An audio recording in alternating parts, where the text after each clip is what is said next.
Putney, like Battersea and Wandsworth, began as an area of fields and market gardens. Rock's 1747 map shows both a north field and a south field adjacent to the Thames. Lee's 1829 panorama identifies Putney Fields. Stanford's map of 1891 still showed market gardens. By 1913 the North Field had become Wandsworth Park, but Southfield had been built over. The Domesday Book of 1086 had referred to a ferry in Putney beside St Mary's Church. In 1647 the famous Putney debates had been held at St Mary's. The High Street led down to where the ferry crossed by St Mary's.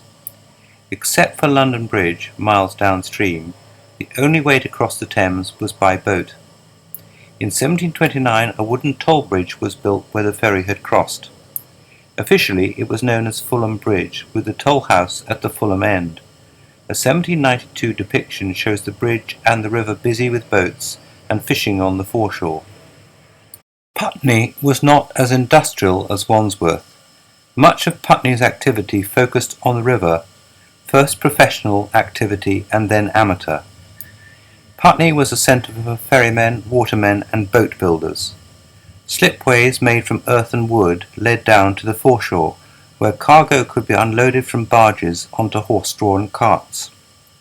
A paved slipway, downstream from the 1886 bridge, became known as Putney Wharf. The slipway still exists today. The current bridge opened in 1886. It was designed by Sir Joseph Bazalgette and incorporates overflow outlets for his sewer system. The bridge was widened in 1933.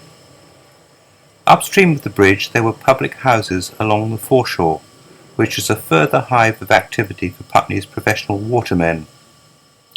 Many of them took part in one of the oldest sporting competitions of all, Doggett's Coat and Badge Race. Doggett's Coat and Badge Race was for professional watermen. The course was from London Bridge to Chelsea.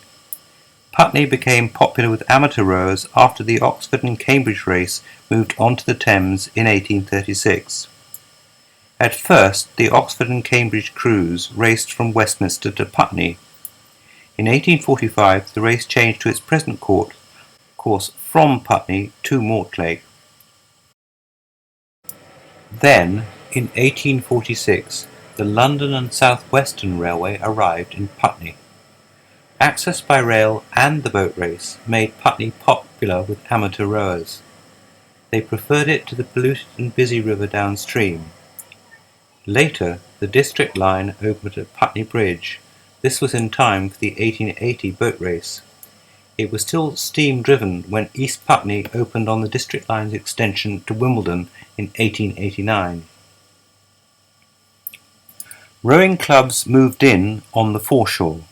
The London Rowing Club bought Finch's Field to build their own boathouse in 1859.